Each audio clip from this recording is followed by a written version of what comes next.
வணக்கம். சில தகவல்கள தொடர்ந்து குடுத்துட்டுருக்கேன். என் பேர் ராஜா. வாங்க நிகழ்ச்சிக்குள்ள போகலாம்.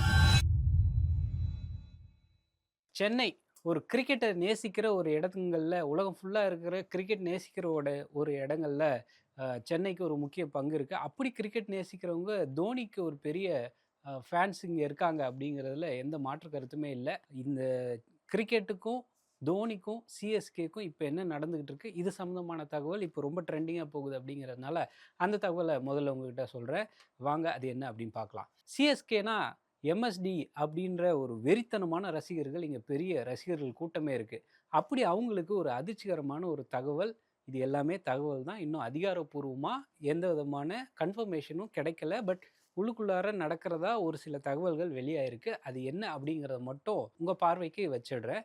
தோனிக்குன்னு ஒரு பெரிய ரசிகர்கள் ஏற்கனவே சொன்ன மாரி பெரிய ரசிகர்கள் இங்க இருக்காங்க. 2008லேருந்து இந்த அணிய தோனி வந்து ஒரு பெரிய முக்கிய பங்கு வகிக்கிறார் அப்படிங்கிறதுல எந்த விதமான சந்தேகமே கிடையாது. ஓய்வு அவர் எப்போ ரிட்டயர் ஆக போறாரு, ரிட்டயர் ஆவல அப்படிங்கிறத அவர் தான் டிசைட் பண்றாரு அப்படிங்கிற நிலைமையில, இப்ப அவர் வந்து சிஎஸ்கே மேல ஒரு கண் வச்சிருக்காரு அப்படிங்கிற ஒரு தகவல் இருக்கு.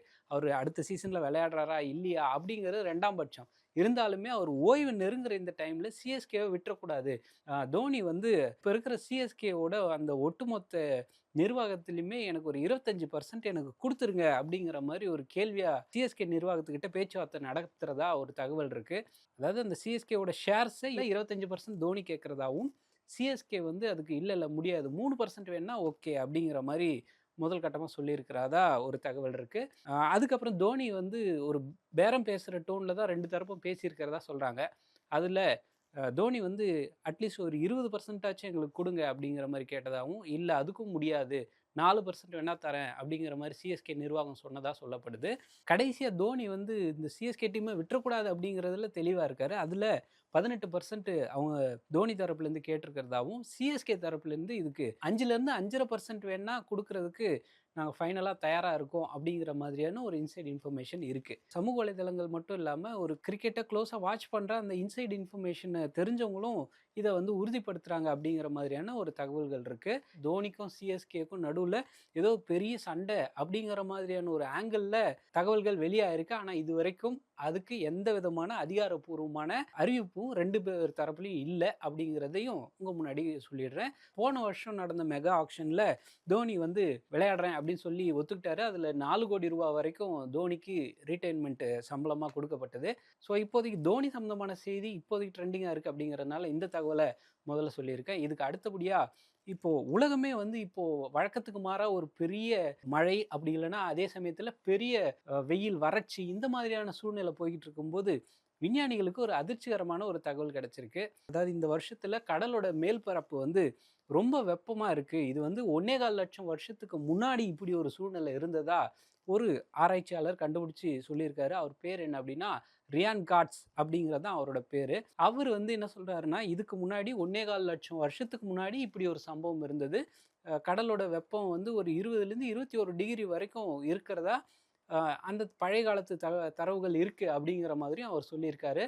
இந்த வருஷம் மான்ஸ்டர் எல் நினோ அப்படின்னு சொல்றாங்க. அதுக்கு காட்ஸில்லா எல் நினோ அப்படின்லாம் கூட பேர் வைக்கிறாங்க. ஒண்ணு எக்ஸ்ட்ரீமா மழை பெய்யும், இல்ல எக்ஸ்ட்ரீமா வெயில் அடிக்கும். 2ம் கலந்து கட்டுன மாதிரி ஒரே நிலப்பரப்புல 2ம் கலந்து கட்டுன மாரி தகவல் இருக்கும் அப்படிங்கிறதுனால, ஐரோப்பா, அமெரிக்கால பயங்கரமான ஒரு வெப்ப அலை வீசுச்சு. அத நம்ம பார்த்திருந்தோம். இது மட்டும் இல்லாம ஒரு பெரிய காட்டுத்தீ சம்பவங்கள், பயங்கரமான கனமழை, வெள்ளப்பெருக்கு இந்த மாதிரியான சம்பவங்களும் உலகம் ஃபுல்லா பதிவாயிருக்கு. இப்போ இந்த பிரச்சனை வந்து வெயில் காலம், மழை காலத்தோட நிக்குமான்னு கேட்டா இல்ல. குளிர்காலத்திலயும் இதனோட தாக்கம் கண்டிப்பா அதிகமா இருக்கும். அப்படிங்கிற மாதிரியான ஒரு கணிப்ப வானிலை ஆய்வாளர்கள், அப்புறம் இந்த ஏற்கனவே சொன்ன விஞ்ஞானியும் இதையே தகவல உறுதிப்படுத்தியிருக்காரு. C3S அப்படிங்கிற ஒரு அமைப்போட தகவலின்படி, ஆகஸ்ட் மாசம்ங்கிறது யூசுவலா நம்ம இந்தியால பர்ட்டிகுலரா சென்னை இந்த மாதிரியான இடங்கள்ல பயங்கரமா ஒரு மழை பெய்யறதுக்கு ஸ்டார்ட் ஆகுற ஒரு சமயம். ஆனா இந்த ஆகஸ்ட்ல கூட கடல் வெப்பம் கொஞ்சமும் குறையல. ஜூலை மாசத்துல எப்படி இருந்துச்சோ அதே மாரி ரொம்ப அனலா தான் இருக்கு அப்படிங்கிறதும் கிடைக்கிற ஒரு முக்கியமான தரவா இருக்கு. கார்பன் டை ஆக்சைடு அப்படிங்கிற இந்த கரியமில வாயுவ உறிஞ்சிக்கிற தன்மை வந்து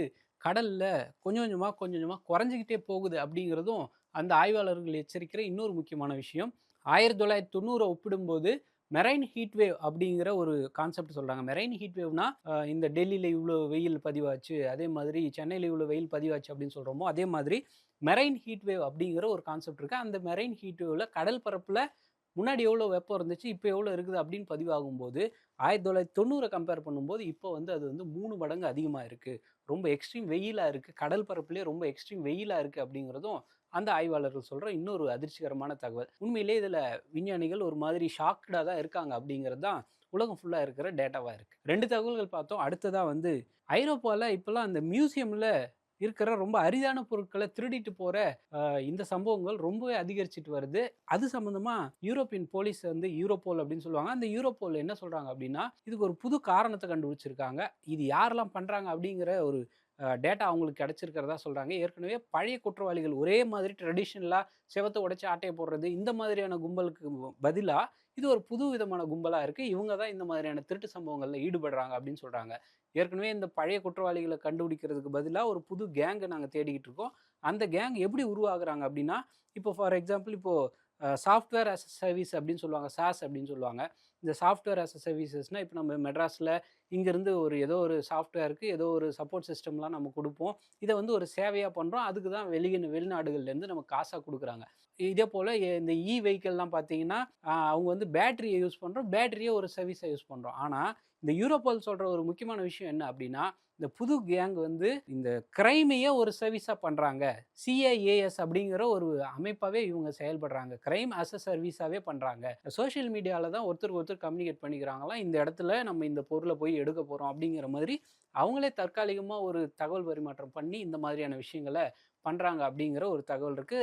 இந்த விஷயம் ஏன் யூரோப்ல பெரிய பிரச்சனையா மாறுது அப்படின்னா, பாரிஸ்ல போன வருஷம் அக்டோபர்ல ஒரு கொள்ளை சம்பவம் நடந்துச்சு. 88 மில்லியன் யூரோ மதிப்பிலான நகைகள்லாம் திருடு போச்சு. ரொம்ப அரிதான அந்த பொக்கிஷங்கள்லாம் திருடப்பட்டது எப்படி அப்படிங்கிறது இப்போ வரைக்கும் போலீஸ்காரங்க மண்டைய பிச்சுக்கிற ஒரு விஷயமா இருக்கு. இதுல எம்ப்ரஸ் யூஜினுடைய தொடர்புடைய நகைகளும் இருக்கு அப்படிங்கிறதும் இன்னொரு தகவல். கடந்த 2 வருஷங்கள்ல கொள்ளை சம்பவங்கள் ரொம்ப எக்ஸ்ட்ரீமா நடக்குது அப்படிங்கிற ஒரு காரணத்தையும் போலீஸ்காரங்க அந்த யூரோப்ல இருக்க போலீஸ்காரங்க சொல்றாங்க. அதுக்கு என்ன ரீசன் பிரதானமா சொல்றாங்கன்னா, கடந்த 2 வருஷத்துல தான் கோல்டோட விலை கன்னாபின்னான்னு ஏறி இருக்கு. குறிப்பா சொல்லணும்னா 85% வரைக்கும் தங்கத்துடைய விலை கன்னாபின்னான்னு ஏறிடுச்சு. இது குற்றவாளிகளுக்கு இது ஒரு முக்கியமான டார்கெட்டா மாறிடுச்சு.